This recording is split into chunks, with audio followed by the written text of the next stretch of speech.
दूसरा संकट,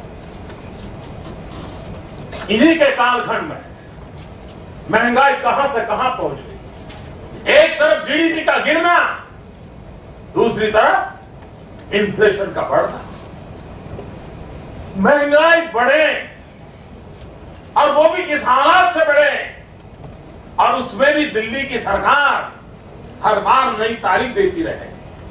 आपने सुना होगा, एक साल पहले हर 3-4 महीने के बाद प्रधानमंत्री की डेट देते थे, फलानी तारीख के बाद महंगाई कम हो जाएगी, फसल के बाद महंगाई कम हो जाएगी, बजट के बाद महंगाई कम हो जाएगी, दिवाली के बाद महंगाई कम हो जाएगी। यही कहते रहे, देश में सुना है।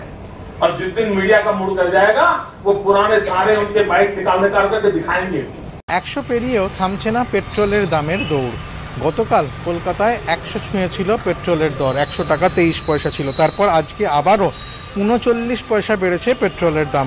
আজ কলকাতায় পেট্রোলের দাম দাঁড়িয়েছে 100 টাকা 62 পয়সা। একই সঙ্গে ডিজেলের দামও বাড়ছে।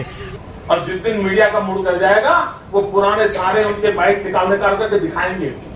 जो पेट्रोल की दरों में वृद्धि की है सरकार ने, उसका कोई आधार नहीं है।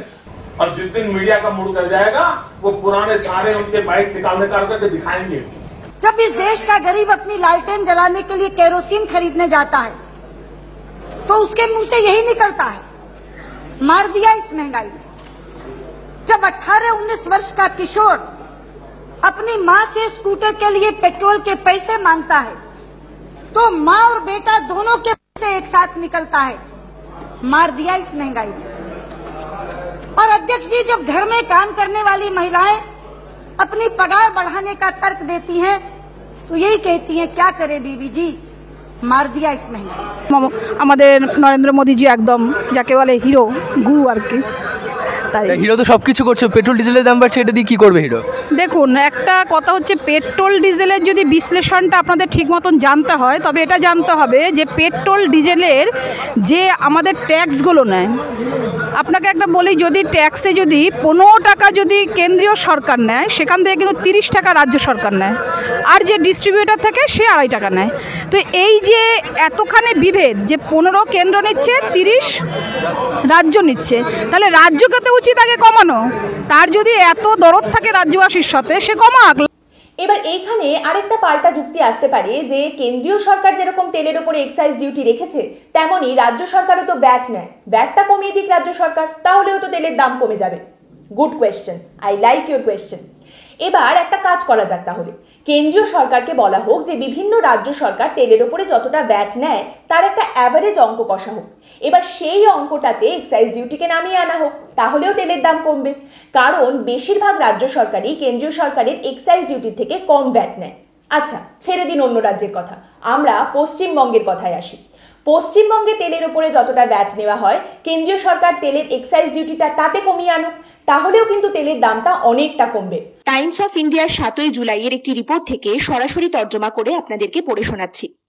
কলকাতায় পেট্রোলের দাম 99.84 টাকা প্রতি লিটার ছুঁয়েছে।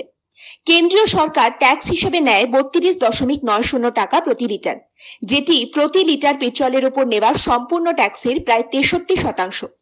রাজ্যের নেওয়া ট্যাক্সের পরিমাণ 19.27 টাকা প্রতি লিটার। একইভাবে ডিজেলের দাম 92.27 টাকা প্রতি লিটার, যেখানে কেন্দ্রীয় সরকারের ট্যাক্স 31.80 টাকা এবং রাজ্যের 13.08 টাকা প্রতি লিটার। আমরা নিচে এই রিপোর্টের লিংক দিয়ে রাখবো, আপনারা ইচ্ছে হলে পড়ে নিতে পারেন। साल का रिपोर्ट कार्ड के कुछ ही घंटों में उन्होंने देश में जिस प्रकार से पेट्रोल के दाम बढ़ा दिए, ये दिल्ली सरकार की शासन चलाने की नाकामयाबी का जीता जागता सबूत है।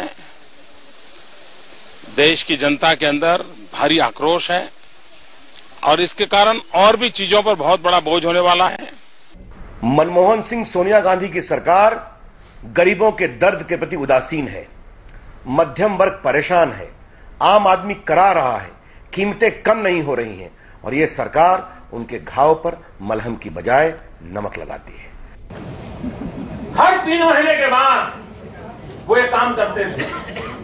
भाइयों बहनों, अब तो 1 साल से महंगाई के विषय पर बोलना ही बंद कर दिया है। उन्हें चिंता नहीं है और उन्होंने वादा किया था 100 दिन में महंगाई कम करेंगे। आदरणीय प्रधानमंत्री जी, आप महंगाई कम कर पाओ या न कर पाओ, कम से कम अटल बिहारी वाजपेयी जहां छोड़ के गए थे वहां तो ला करके रख दो, वहां तो ला करके रख दो, तब भी गरीब के घर में चूल्हा जलेगा। आज देश की जनता ये पूछ रही है कि प्रधानमंत्री ने देश की संसद में आश्वासन दिया था कि 100 दिन में महंगाई को कम करेंगे, फिर बार बार करीबन 17 से 18 बार प्रधानमंत्री के कार्यालय ने और कांग्रेस की सरकार ने पेट्रोल और डीजल के दाम क्यों बढ़ाए हैं?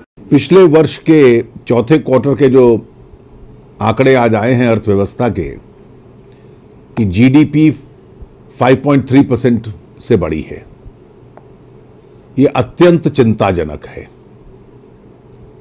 ये तो स्पष्ट दिख ही रहा था कि धीमापन अर्थव्यवस्था में आया है और उस धीमेपन का कारण है कि न तो इस सरकार में नेतृत्व है, न नीति है और न सरकार की कोई विश्वसनीयता बनी है। पिछले कुछ वर्षों में तो ऐसा लगता है कि जैसे नीति बनाने के विषय में सरकार को लकवा मार गया हो।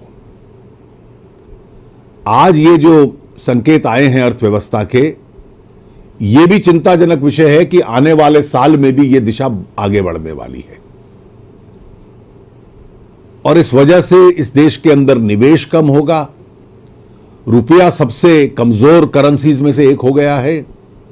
इस देश के उद्योगपति अपनी पूंजी लेकर बाहर जा रहे हैं निवेश करने। क्या सरकार को अभी भी इसकी चिंता नहीं है? পেট্রোল ডিজেলের যেরকম দাম বাড়ছে তো মোদিজি এখনো কিছু করছেন না কেন? দাম কমে যাবে, আপনারা দেখুন ভোটের আগে আগে ঠিক কমে যাবে। পেট্রোল ডিজেলের কেন দাম বাড়ছে সেটা আপনাদের প্রত্যেকের বোঝা উচিত। কেন বাড়ছে? আজকে যদি না বাড়ে, তাতে করে যদি আমাদের টাকাটা যদি অল্প অল্প করে আমরা যদি না দিতে পারি সরকারকে, অবশ্যই সরকার সেই কিছু করতে পারবে না। আমাদের মোদিজি তার চোর না যে অন্য জায়গা থেকে টাকা নোট তৈরি করে নিয়ে তিনি কাজ করবেন। সুতরাং আমাদেরকে দিতেই হচ্ছে। এটা দেখা যাবে যে ভোটের আগে দেখবেন যে নিশ্চয়ই কমে যাচ্ছে। और जिस दिन मीडिया का मूड कर जाएगा वो पुराने सारे उनके बाइक निकालने करके दिखाएंगे। मोदी जी, मोदी जी, मोदी जी, जय श्री राम।